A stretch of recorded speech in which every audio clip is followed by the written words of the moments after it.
Hey everyone, welcome back to the channel. I don't know if you can see me, it's hot. I am in South Africa, so it's extremely hot this side. Just went for a morning walk. Thought I'll come and shoot a video on a very hot topic at the moment. So welcome back. If you are a digital product seller, whether you create clip art templates, AI generated art, or anything digital related, you would know, or maybe you don't, that there's a new regulation you need to know about if you sell to the EU or Northern Ireland. It's called the General Product Safety Regulation. This regulation is coming into effect on the 13th of December this year, so that is Friday the 13th. It's designed to ensure that all products, including the digital products that we sell, are safe and transparent for consumers. And yes, even if you're selling clip art or a Canva template, wall art, or anything related to digital creation. The GPSR aims to protect consumers from any risks, so including those that could impact someone's mental well-being. And I know you could be asking, how can digital products be a safety risk to a customer? But this regulation is broad and covers anything that could be misleading or cause distress to a buyer. Here's the good news though. Staying compliant is a straightforward business, and most of us are already being compliant in our digital businesses.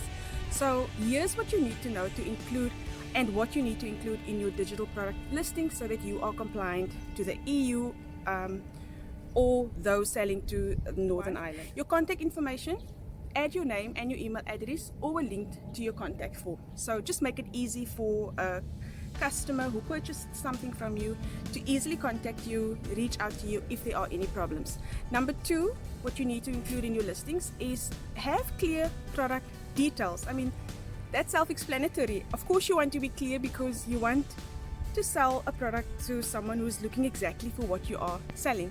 So make sure the buyer knows exactly what they are getting, the file formats, the resolution that you're selling it in, and also how the product can be used. Number three, what the new act recommends is that you include the safety information of the product in your listing. If there's anything in your product that might be confusing or potentially misleading, mention it upfront. Bring transparency into your listings because that helps you to stay compliant. So I'll give you an example in my business how I would list a product, how I am currently, and maybe some extra details just to be compliant with the new regulation.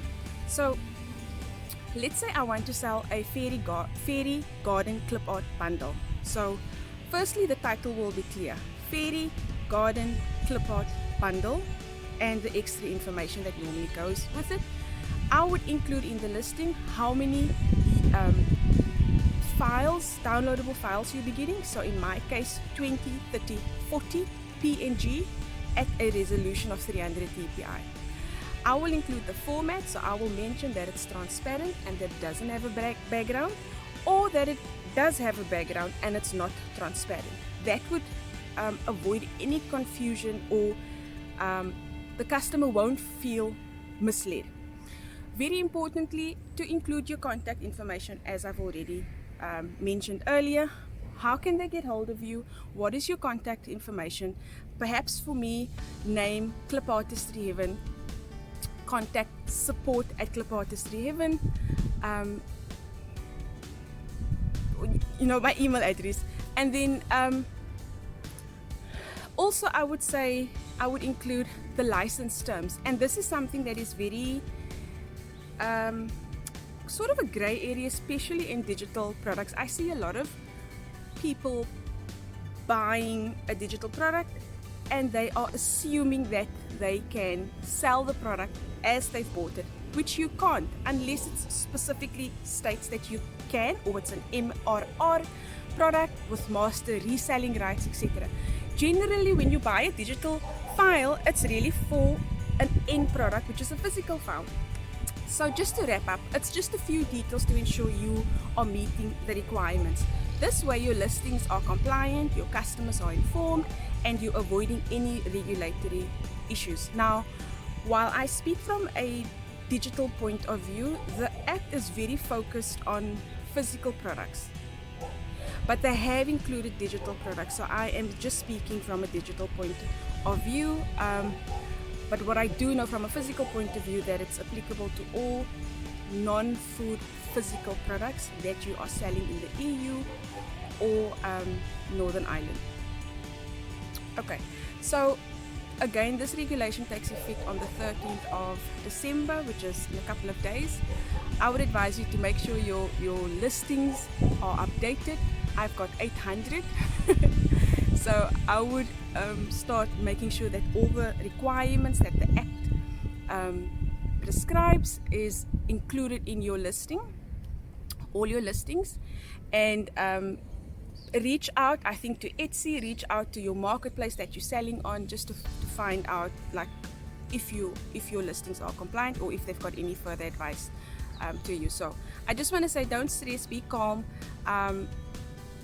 Regulation and changes will always be part of the business. So I've heard some people saying they're not going to sell to the EU and they're not going to sell to the countries where this law applies, but I feel that we always need to adapt in business.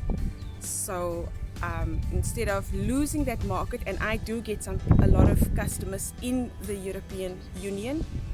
The majority of my sales do come from the US, but I get a lot of business from Europe, so it would be very silly for me to try and not sell or just deactivate those countries on the marketplaces that I'm available. If you found this helpful, hit the like, and if you want more insights to selling digital products and staying compliant, don't forget to subscribe and turn on the notifications. If you've got any questions, drop them in the comments. I'm here to help you, and thank you for watching, and I'll see you in the next video. Cheers!